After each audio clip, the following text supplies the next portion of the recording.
Nah, kemudian tools yang kedua Bapak Ibu, tadi coaching pertama, jadi coaching saja tanpa memperhatikan lawan bicara, tanpa memperhatikan kondisi coach, tentu tidak begitu efektif, bukan tidak begitu efektif ya.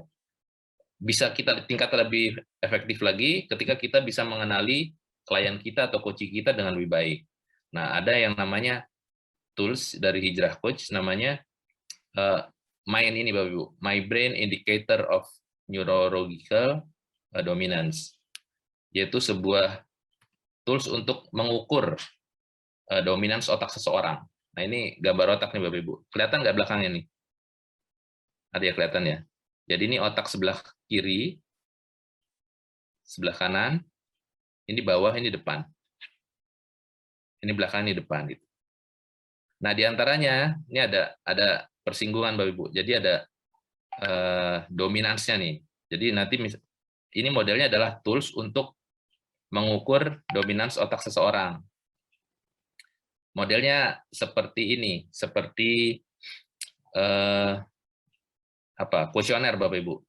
Jadi ada kuesioner, nanti diisi, nanti bisa keluar hasil tes kita, hasil personal assessment kita. Nah, apakah saya misalkan reasoning kah, spontan kah, spesifik kah, atau feeling kah?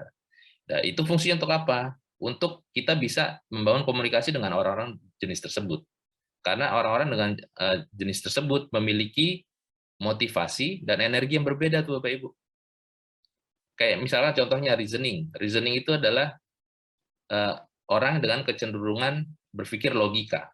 Tentu ketika kita berdiskusi dengan mereka, kita perlu menyiapkan fakta-faktanya tuh, mempersiapkan datanya juga. Nggak bisa hanya sekadar diberikan visi saja, diberikan pemikiran strategis saja, tentu tidak begitu masuk. Nah, hal-hal seperti ini yang perlu diperhatikan ketika kita melakukan sesi coaching kepada klien kita atau coach kita.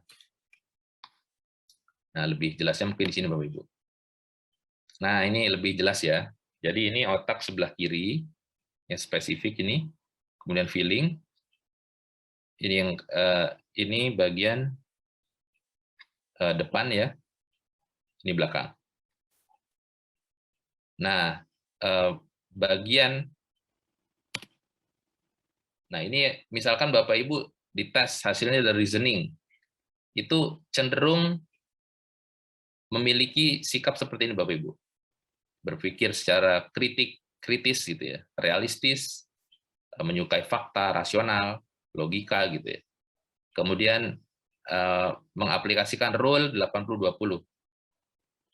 80-20 gitu. Kemudian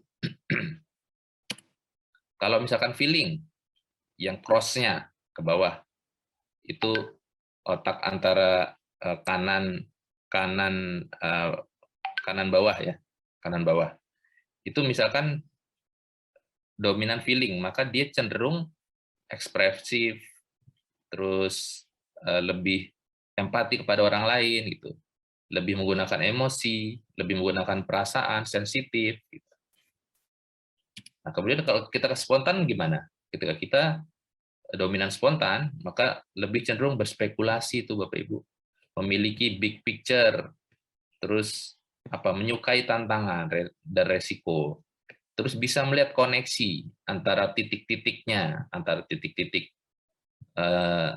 tantangan gitu ya, mudah untuk membayangkan. Nah, kalau spesifik, ini lebih detail lagi nih Bapak Ibu. Dia terplanning, terus pakai prosedur, kemudian juga detail gitu, kayak komputer gitulah. Dan ini kita perlu memahami orang-orang dengan spesifik seperti ini, dengan dominan seperti ini, agar apa? Ketika kita berkomunikasi dengan mereka, bisa masuk, bisa dipahami dengan lebih baik. Nah, jadi dari tadi yang saya ungkapkan tentang dominans otak, jadi itu bukan terkait dengan baik atau buruk, Bapak Ibu. Ini hanya berkaitan dengan energi dan motivasi. Jadi orang yang dengan energi di spesifik ini, Bapak Ibu, ketika diberikan pekerjaan dengan spontan seperti ini, tentu dia tidak nyaman tuh, tidak nyaman. Tapi apakah bisa? Bisa dia melakukan itu, tapi tidak nyaman saja. Nah, reasoning gimana? Ketika diberikan pekerjaan yang berkaitan dengan banyak menggunakan feeling gitu. Apakah bisa juga? Bisa. Tapi apakah menjadi energinya, menjadi motivasinya? Tentu tidak. Gitu. Nah, ini yang perlu diperhatikan juga. Nah, ini saya ada contoh hasil pengukuran dari salah satu klien kita ya, Bapak Ibu. Nah, ini hasil pengukuran dari neurodominance profile-nya. Ini ada dua jenis Bapak Ibu, ada dua hasil pengukuran, yaitu personal profile dan professional profile. Personal ini yang berkaitan dengan kehidupan pribadinya, kehidupan di rumah tangga gitu, hubungan personal dengan keluarga, non profesional pokoknya. Kalau profesional ini terkait dengan hubungan pekerjaannya, profesinya dia. Nah, ini terlihat tuh Bapak Ibu tuh. Jadi ada 4 kuadran, dia terlihat paling besar di spontan dan feeling. Berarti dalam kehidupan pribadi, dalam kehidupan keseharian, dia cenderung spontan. Spontan tuh gimana? Spontan tuh ini Bapak Ibu, cenderung berspekulasi, big thinking, terus feeling juga ternyata gitu. Nah, ini perlu dipahami supaya apa? Supaya kita bisa engage, membangun komunikasi di area sini juga gitu. Kata-kata yang kita gunakan juga area sini.